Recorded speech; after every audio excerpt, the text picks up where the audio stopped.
To film my opening sequence, I used a Canon Ligera HFR46 HD camcorder. The fact it was a HD one really improved the quality of the footage.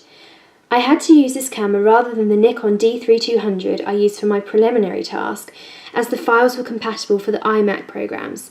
I had to convert my preliminary task into iMovie and it was quite problematic.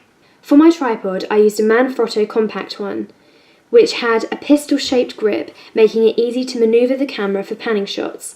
I used my 8GB SanDisk SD card to allow me to have enough space to record as much footage as I needed. I filmed double the amount that I needed. In some cases, I had to record the same shot numerous amount of times in order to get the one that I wanted. For example, my beginning panning shot was filmed over 20 times because it took so long to get a smooth, steady pan and to get my actors to appear when I wanted them to. To photograph my storyboard, I used a Philips flip camera Full HD 1080p and put it together in iMovie. I used the Ken Burns effect with this software to enable me to show camera movement within the shots. Before filming my own opening sequence, I did textual analyses of a few of my genres to help me understand the code and convention that I used. 16 Years of Alcohol, Dead Man's Shoes, Bullet Boy and London to Brighton were all independent social realism films that I examined, focusing closely on details of the titles, shots and sound. These analyses were posted on my online blog. I chose to have a WordPress blog instead of a Blogspot one as I preferred the layout. Having an online blog to account every single detail of the process of this project has been very successful for me. Due to me organising the posts in a chronological order of events, it has enabled me to refer back to key information and previous posts when I've needed to. I have categorised the posts into sections of continuity editing, research, preliminary task, opening sequence production and evaluation, so that it is easy for me to navigate back to posts I may have wanted to touch up on or remind myself of why I use certain techniques. Another similar benefit is that WordPress, as a blogging site, automatically categorises posts by each month, allowing me to refer back in the same way.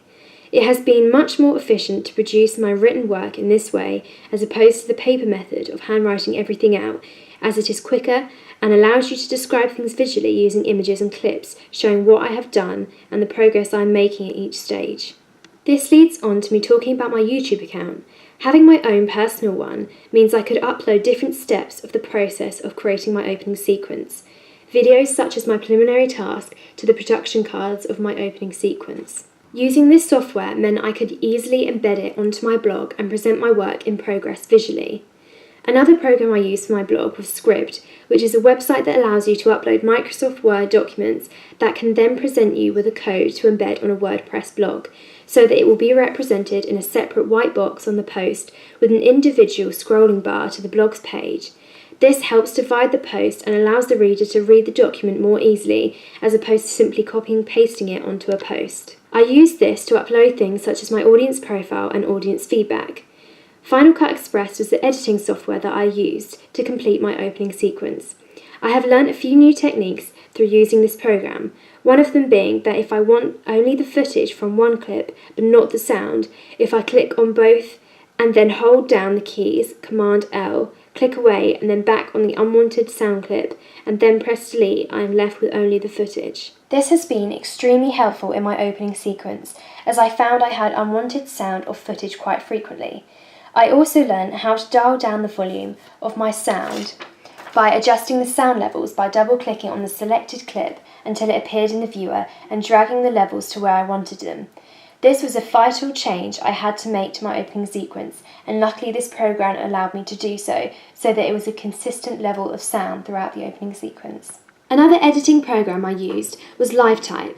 This enabled me to edit my production cards before importing them into Final Cut. I learnt how to get the font that I wanted and how to create different transitions for how the text appeared on screen. However, to choose an appropriate font for my opening titles, I decided to search for one on a website called Dafont, which has a selection of fonts to choose from, which are free to download. This helped me become a better media student, as it expanded my search for looking for the most conventional font instead of just settling for one that I found on Final Cut. I chose to use Gunplay, and using this software definitely changed my opening titles for the better. MP3 Unsigned was where I founded my soundtrack for the last section of my opening sequence. This site allowed me to download the track for free and have no concern about using it, as it was created by someone who is not signed to a record label and therefore not copyrighted.